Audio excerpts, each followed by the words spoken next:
Hello, I'm Michael Parker, and welcome to Antidote. Today we're going to be discussing an area in eastern Kazakhstan called the Polygon.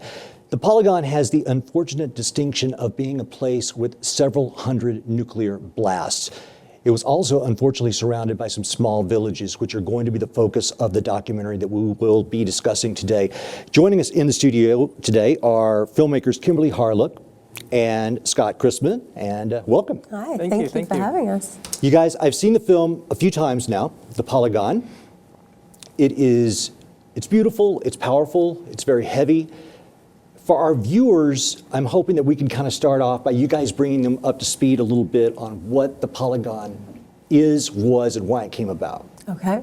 Well, the polygon is obviously a many-sided object, and so it was a term that was used for many of the test sites around the Soviet Union and thereabouts.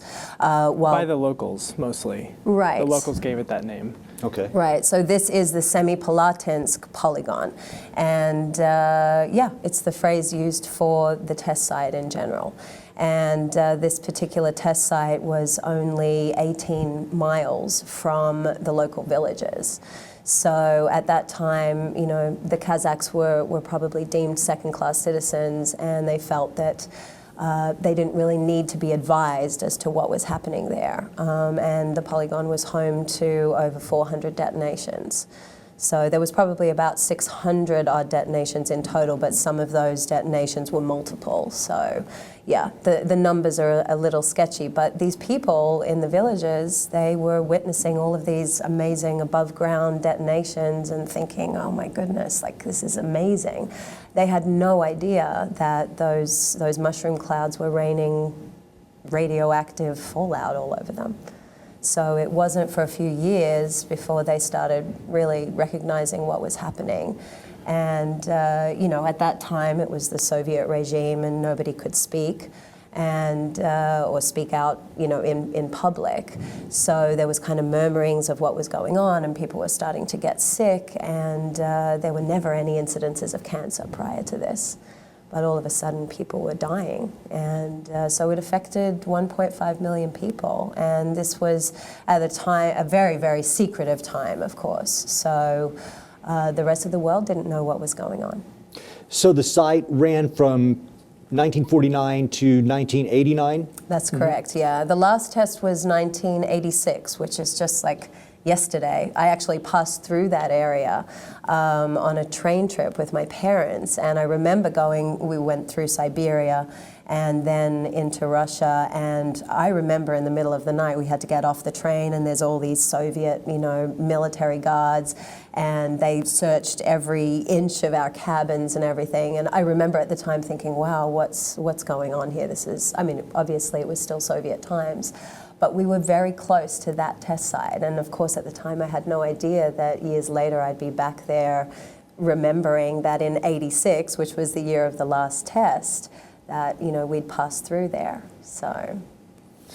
Well, let's show a trailer from the film, and so people at home can kind of get a better idea of what this is. It's called The Polygon. Let's bring up the trailer and show it.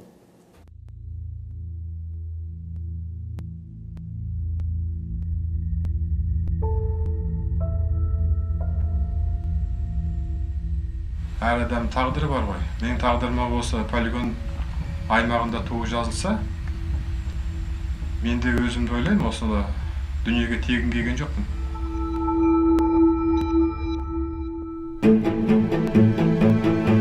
The people of the Polygon weren't told that these were nuclear weapons and that there would be the question of radioactive fallout. They were being used as human guinea pigs. I didn't realize it was this close to Sarzhal village.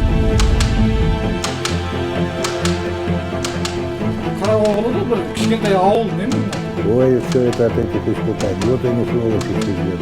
Это трагедия. Трагедия еще, она не только на земле, вот здесь она тоже. У жителей того региона действительно есть элементы радиофобии. Stalin gave the orders, if the bomb doesn't explode, you execute Kurchatov and Sakharov and all their team. 4, 3, 2, 1, 0.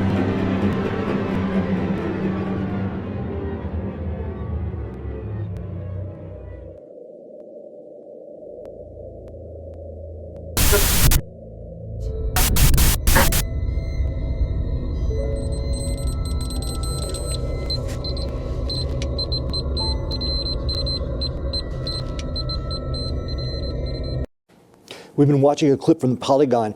One of the things that is unbelievable about this, that the site was chosen supposedly because the area was uninhabited. But from what I'm reading, there was probably 500,000 people plus in that general area. So they were just deemed expendable. Absolutely. It was also by design, you know, to test the effects on them. Because at this time, they didn't know what it would do. They didn't know what fallout was like. They didn't know the effects that it would have. So they just waited, and I think in the film as well we mentioned this, they would wait for the wind to be blowing towards these villages, then drop the bombs. And then go in with their suits, tell everyone everything's fine, start testing, taking samples. So obviously, you know, everything was set up on purpose that way. These people were used as guinea pigs. Absolutely. I mean, nobody really admits that, of course, they but won't. the Polygon itself was set up like, you know, there was pieces of the pie. So they would have one area where there would be tethered animals. I think you can see that in the clip there. And then another area where there would be like military, you know, airplanes and stuff like that. And then another area where there would be housing and maybe buildings and stuff. So they could see very clearly how the explosion would filter through, but not far from the borders of the Polygon were the villages. So I think surreptitiously they were testing on them because, as Scott just said, they would often arrive, you know, all clad in their suits and take samples of the soil and, you know, and test the people. One of the things that we see in the film is there's mention that, and this is an agrarian society, so these people are living in this unforgiving area. They're raising cattle, they're raising the food that they will eat, and as we mentioned, you know, before the show, as if life were not hard enough, you know, and they were already living this way. And then when it was announced that the Soviet Union was going to bring this facility there, they were happy about it at first because it looked like it was going to impact them in a positive financial way. Absolutely. Yeah, there was industry coming in, they were building roads, they were building reservoirs and bridges, and Great it just seemed like this infrastructure. big cultural shift, and everybody was very excited to be part of this might that they were building. And then 40 years later, Yeah. they were desperate for it to be closed. And of course, it was closed.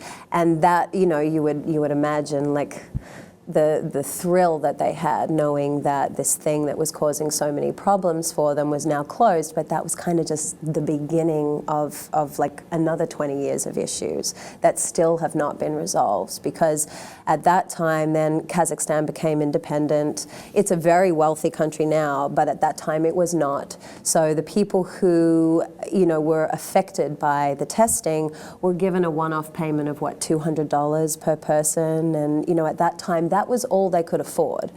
Now it's a super wealthy country, so they can afford to be giving these people a lot better compensation than what they are. Well, let's talk about these people, because the film focuses on, you guys go to this village called Sarzhal, and Sarzhal is outside the perimeter of the Polygon. Talk about that little village and the people there. Sure, yeah, it's only about 3,000 people, maybe. It's very small, it's very rudimentary. There's very little electricity.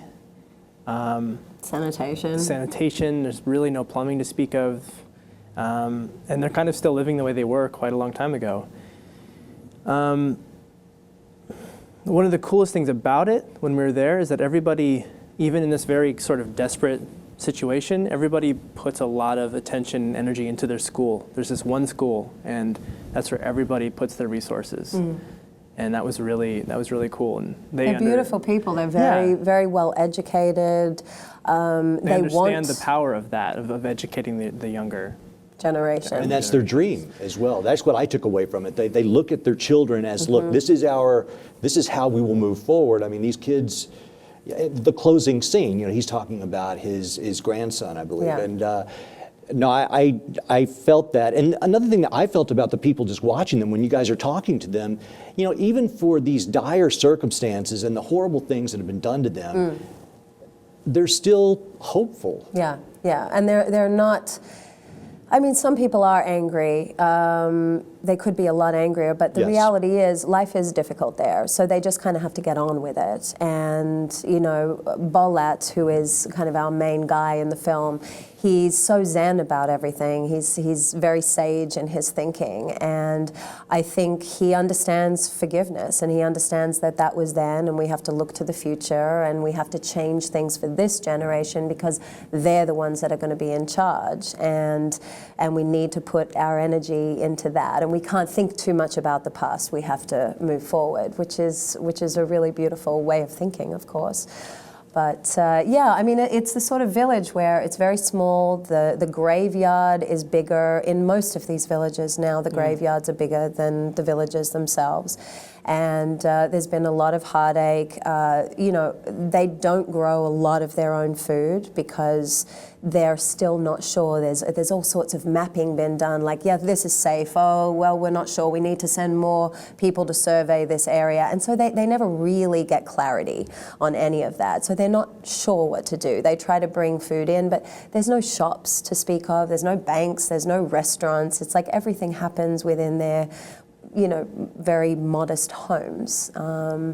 And like Scott said, they put all of their focus into the school. So there's a scene in the film where you're talking to Bolat and they're, you know, getting their yams or whatever their root vegetables are, and that brings to question this issue, and a scientist discusses it in the film. When we're talking about these nucleotides of plutonium and strontium, they go to a depth of 10 centimeters within the soil. Right. And the area of the Polygon, if I'm understanding correctly, is the size of New Jersey, I believe. It's quite large. So we're talking about hundreds of nuclear explosions above and below ground. We've got a river that runs close by. Right, the Irtysh River. Yeah. So we've got all of this nuclear material falling in and around with half-lives of 2,000 or 3,000 years, these particles. So those particles go into the ground. You guys illustrate this very well in the film. The plants absorb those particles. The cattle eat those plants. We then drink the milk and eat the beef from the cattle. Those particles go into us, disrupt our DNA, seem to magnify over generations, which brings us to this image right here. One of the most intense things in the film is when you go to this place. Tell us what this is.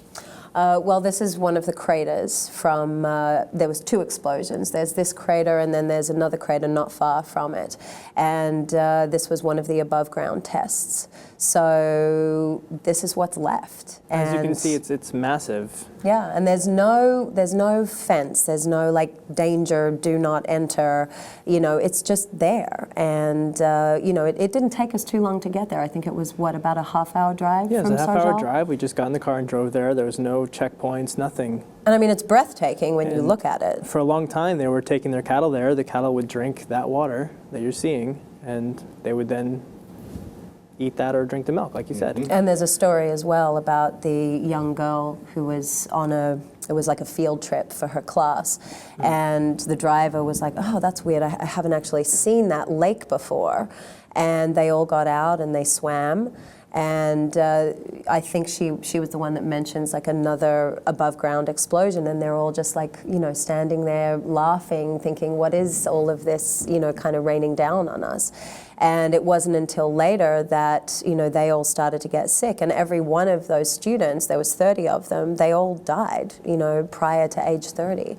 And the woman who was talking about that, it was her sister who was the last to die, and I think she died at 29.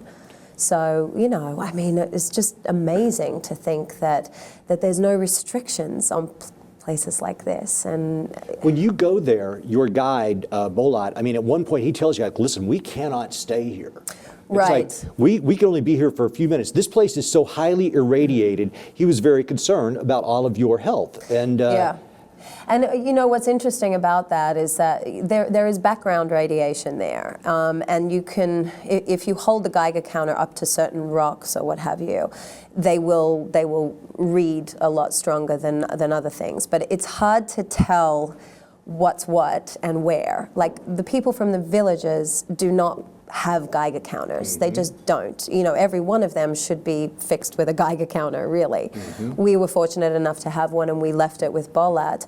But there's a lot of fear surrounding that. Like everything is unknown. And as I say in the film, you can't smell it, you can't taste it, you can't see it, you can't hear it. It's not like an oil slick where you're like, oh, those birds are covered in oil, oh, there's oil on the beach. It's not like that. You don't know where it is, you know, and we went to ground zero, and of course the Geiger counter at ground zero is just going screaming. Crazy, because that's where the majority of the, you know, that was the epicenter of a lot of the tests.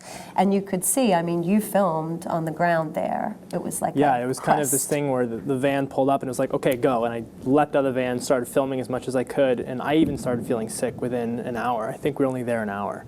Yeah, and you end up with headaches and you kind of feel nauseous. And you can just feel it. And this scene isn't in the film where we go there, but we'll be releasing it on YouTube at some point. But it's very powerful and visceral to see that. It was the first time when we were here at the crater, you can see it ticking.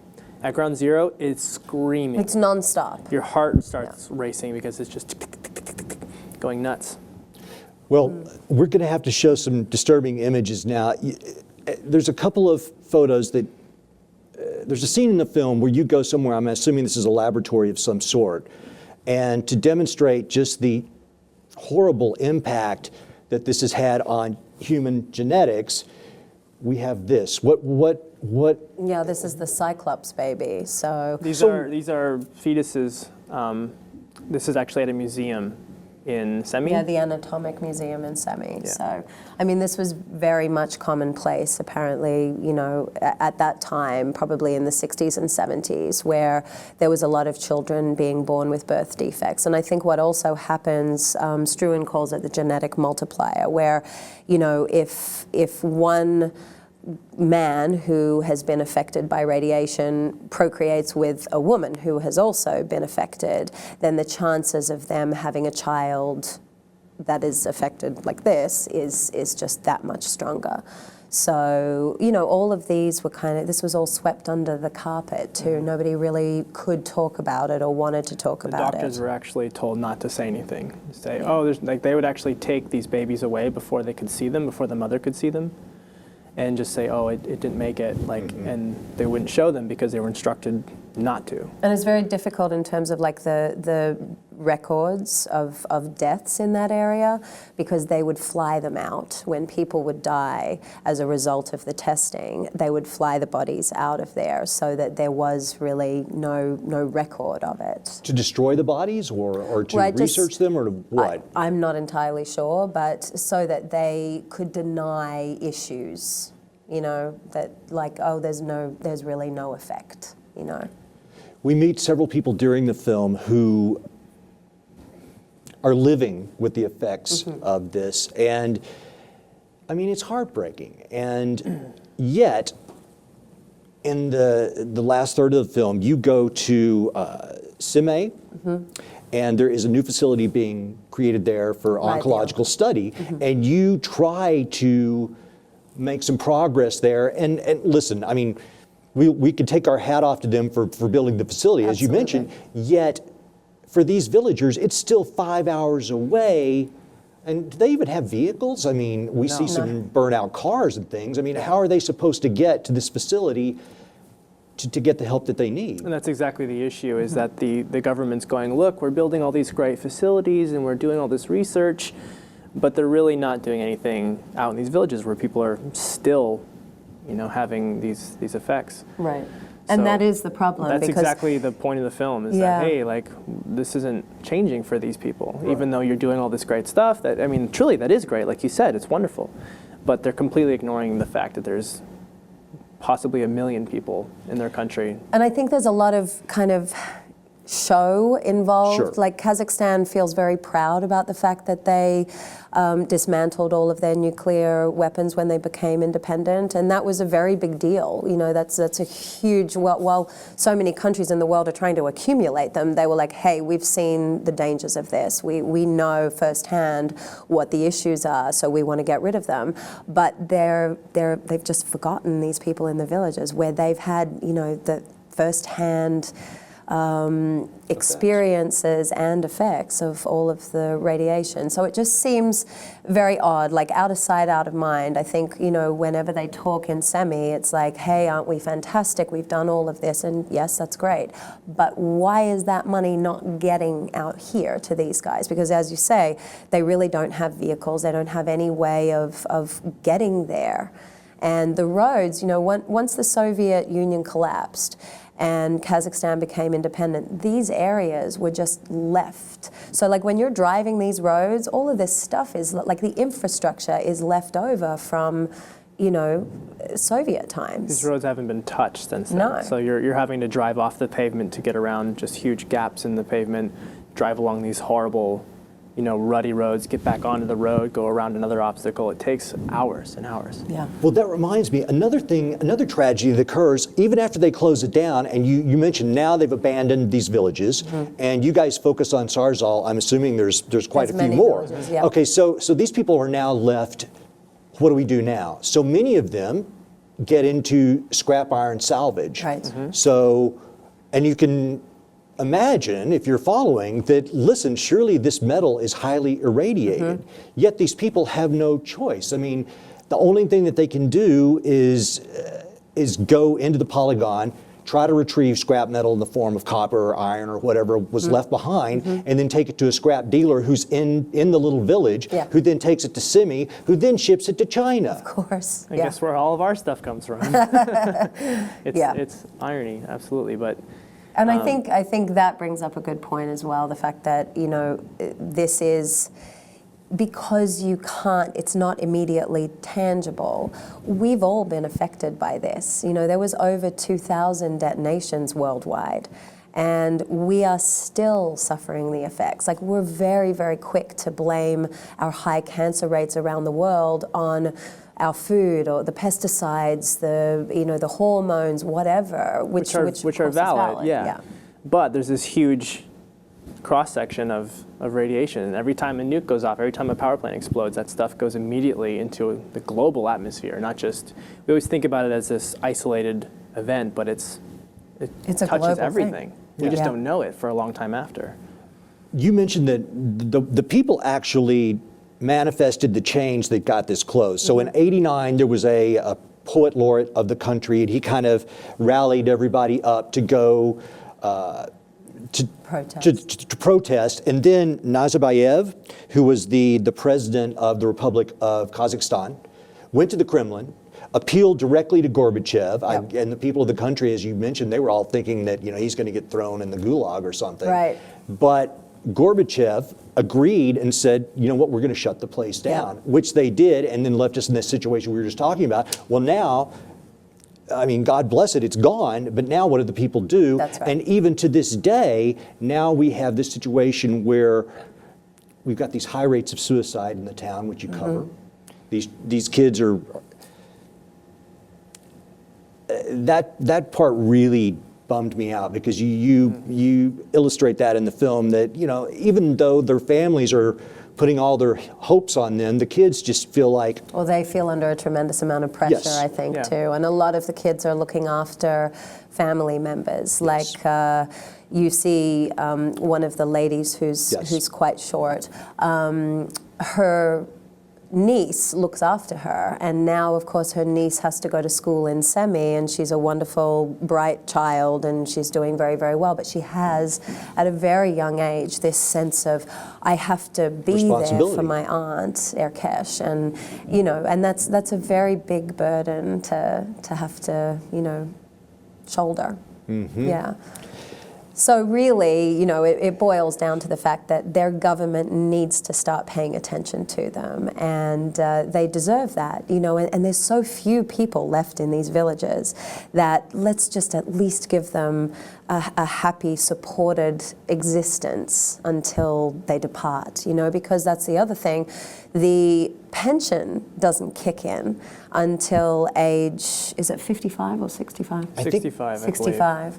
And of course, the life expectancy is like right around there. And a lot of these people are dying earlier than that, so they don't even get to enjoy their pensions. So this is a state pension that's given out that you're talking about. Correct. Mm-hmm. That's But one yeah, of the but things they they're don't- fighting for, is to get that moved back, because everyone Lowered. Right, so not like let's making say age 50, but specifically for the Polygon, because a lot of other areas, like in Russia, they have actually, you know, made amendments to their pensions. So people who are affected by testing in those areas are getting their pension a lot earlier, and they still haven't amended that in Kazakhstan.